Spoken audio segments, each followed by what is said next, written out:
Okay, so hello everyone. Welcome to R247 Northeast. মই তোমালোকৰ সাবনা sir. আৰু yes, সকলোকে বিহুৰ শুভেচ্ছা. Happy Bihu to all of you. আৰু আজিৰ এটো ভিডিঅত মই তোমালোকক দেখাবলৈ গৈ আছো যে NTPC পৰীক্ষাৰ বাবে ৰিজনিংৰ কেইটামান বহুত ইম্পৰ্টেন্ট টপিক। সো যোনে ভিডিঅটো এতিয়ালৈকে লাইক আৰু শেয়াৰ কৰা নাই পটককে এবাৰ লাইক আৰু শেয়াৰ কৰি দিয়া and let's begin with the session. So যদি প্ৰথমতে CBT 1 আৰু CBT 2 পৰীক্ষাৰ যদি আমি অকমান এক্সাম প্যাটাৰ্নটো চাও ঠিক আছে সো এক্সাম প্যাটাৰ্ন যদি আমি চাও তেতিয়ালে ম্যাথমেটিক্সৰ তোমালোকে ইয়াতে দেখা পাবা 30টা প্ৰশ্ন 30টা প্ৰশ্নৰ বাবে থাকিব 30 নম্বৰ জেনাৰেল ইন্টেলিজেন্স আৰু ৰিজনিংৰ থাকিব 30টা প্ৰশ্ন 30 নম্বৰ awarenessৰ 40টা প্ৰশ্ন 40 নম্বৰ তো যদি আমি মুঠতে চাও তেতিয়ালে 100টা প্ৰশ্নৰ বাবে কিমান নম্বৰ থাকিব 100 নম্বৰ থাকিব আৰু যদি CBT 2 চাও তেতিয়ালে 5টা আৰু 10টাকে প্ৰশ্ন ইয়াতে বাঢ়ি যাব 120টা প্ৰশ্নৰ বাবে 120 নম্বৰ দিয়া হ'ব সময় দুটা পৰীক্ষাৰ একে দিয়া আছে 90 মিনিট ঠিক আছে এতিয়া যদি মই ৰিজনিংটো অকমান ডিসকাস কৰো তেতিয়ালে চোৱা general intelligence and reasoning syllabus মানে কিটামান মোস্ট কমন টপিকস যদি জেনুইনলি তোমালোকে চোৱা তেতিয়ালে এই কেটা টপিকস যদি মই তোমালোকক এটা জেনুইন এডভাইস যদি দিব যাও তেতিয়ালে মই কম যে এই 16টা টপিকস যে ইয়াতে তোমালোকে দেখা পাই আছা এই 16টা টপিকস তোমালোকে আগত সলভ কৰা এই 16টা টপিকস তোমালোকে ৰিভাইজ দিয়াৰ পিছত তাৰে পিছত যিকেটা টপিকস এক্সট্ৰা টপিকস যদি তোমালোকে পোৱা তেতিয়ালে এই এক্সট্ৰাখিনি তোমালোকে পিছত সলভ কৰিবা কিন্তু আগতে ফাৰ্স্ট প্ৰায়োৰিটি বুলি কোন আমি ফাৰ্স্ট প্ৰায়োৰিটি তোমালোকে এই 16টা টপিকসত দিলে বহুত বেছি ভাল হ'ব ঠিক আছে কাৰণ এই 16টা টপিকস যদি তোমালোকে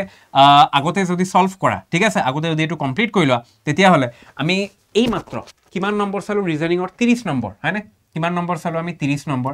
তোমালোকে যদি এই 16টা টপিকস ভালকে কৰিব পাৰা তেতিয়া হলে 30ৰ ভিতৰত 25টা প্ৰশ্নৰ শুদ্ধ উত্তৰ দি আহিব পাৰিবা 30টা প্ৰশ্নৰ ভিতৰত তোমালোকে 25টা প্ৰশ্নৰ শুদ্ধ উত্তৰ দি আহিব পাৰিবা ঠিক আছে তাৰে বাবে কৈ আছো বহুত ইম্পৰ্টেন্ট হয় জনে এতিয়ালৈকে ভিডিওটো লাইক আৰু শেয়াৰ কৰে পটককে আবাৰ লাইক আৰু শেয়াৰ কৰি দিয়া এতিয়া চোৱা পুন প্ৰথমতে দিয়া আছে আমাৰ analogy number analogy alphabet analogy বিলাক আমাৰ লাগিব তাৰ পিছত দিয়া আছে সিরিজ তাতেও দিয়া আছে completion of number alphabetical series coding decoding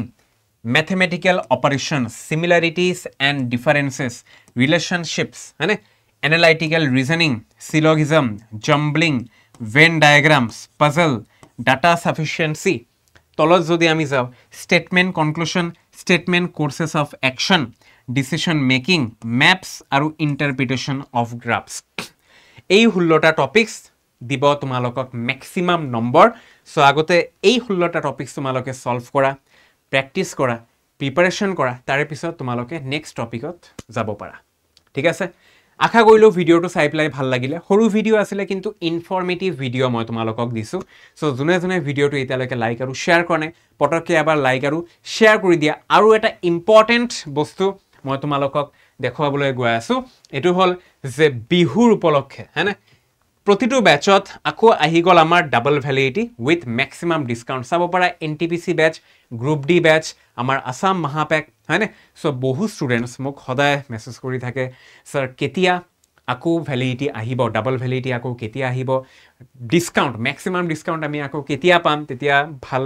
থাকিলে হয় তেতিয়া আমি হুনকালে এডমিশনটো লৈ ললো হয় এনেকুৱাকে আমাক খুদি থাকে সো ডেফিনেটলি ফ্ৰেশাৰ্স যিসকলে আছে আৰু পুৰণি ষ্টুডেন্ট যিসকলে আছে তোমালোকে গমে পোৱা আছে যে আমাৰ ডাবল ভ্যালিডিটি আৰু মানে আমাৰ এই সেল যোনটো চলি আছে ইয়াৰ মানেটো কি কিন্তু ফ্ৰেশাৰ্স যিসকলে আছে তোমালোকক এবাৰ মই কৈ দিও প্ৰতিটো ব্যাচত চলি আছে ডাবল ভ্যালিডিটি তাৰ মানে আজি এতিয়া এডমিশন ললে অহা 2 বছৰ তোমালোকে হিটো ব্যাচত ক্লাसेस বোৰ চাব পাৰিবা এটো হল আমাৰ ডাবল ভ্যালিডিটি আৰু ম্যাক্সিমাম ডিসকাউন্ট তো ম্যাক্সিমাম ডিসকাউন্ট পোৱাৰ বাবে তোমালোকক এটা কুপন কোড ইউজ কৰিব লাগিব এটো হল Y500 মই লাইভ তোমালোকক দেখাই দি আছো বাৰু চিন্তা কৰিব নালাগে আৰু প্ৰতিটো ব্যাচৰ ডাইৰেক্ট এডমিশন লিংক কিন্তু মই কমেন্ট বক্সত দি দিম লগতে ডেসক্ৰিপচন বক্সতো পাই যাবা এটা গৈ ক্লিক কৰিলে আৰামছে হৈ যাব সো NTPC ব্যাচটো ইয়াতে দেখাই আছো বাৰু প্ৰতিটো ডাবল ভ্যালিডিটি দিয়া আছে আৰু আসাম মহাপেক এটো এবাৰ মই তোমালোকক কৈ দিও যে মহাপেকত এডমিশন লৈ বেলেগ ব্যাচত এডমিশন লব লগা একো নাই APSC এৰি বাকি যিকেটা ব্যাচ আছে প্ৰতিটো ব্যাচত তোমালোকক অটোমেটিক এডমিশন দিয়া হ'ব যদি তোমালোকে অকল মহাপেকত এডমিশন লোৱা ঠিক আছে মই NTPC টো এতিয়া দেখাই আছো সো 1148 দেখাই আছে ন অকমান দামটো মই কমাই দিও Y567 কুপন কোডটো মনত ৰাখিবা Y567 তেতিয়া 1119 টকা দি লব পাৰিবা তোমালোকে এটো ব্যাচত এডমিশন আৰু এটো ব্যাচ আমাৰ স্টাৰ্ট হ'ব আৰম্ভ হ'ব জানুৱাৰী মাহৰ 16 তাৰিখৰ পৰা কমপ্লিট ব্যাচ ইয়াতে লোৱা হ'ব মানে কমপ্লিট প্ৰিপাৰেশ্যন কমপ্লিট চিলেবাছ ইয়াতে সম্পূৰ্ণ কৰা হ'ব মানে শেষ কৰা হ'ব ঠিক আছে সম্পূৰ্ণ চিলেবাছটো ইয়াতে শেষ কৰা হ'ব গতিকে লেট নকৰিবা দেৰি নকৰাকৈ তোমালোকে সোনকালে এডমিশ্যন লৈ পেলাই তোমালোকে ক্লাছে ষ্টাৰ্ট কৰি দিয়া ঠিক আছে তো see all of you in the next session যোনে যোনে এতিয়ালৈকে ভিডিঅ'টো লাইক আৰু শ্বেয়াৰ কৰা নাই পটককৈ এবাৰ লাইক আৰু শ্বেয়াৰ কৰি দিয়া আৰু ছাবস্ক্ৰাইব কৰা নাই যদি আমাৰ চেনেলটো ছাবস্ক্ৰাইব কৰিবলৈ নাপাহৰিবা যোনে যোনে এতিয়ালৈকে মোৰ টেলিগ্ৰাম চেনেলটো জইন কৰা নাই QUANTPLUW চাৰ্চ কৰিবা ওলাই আহিব পটককৈ জইন কৰি ল'বা see all of in the next session till then tata bye bye take care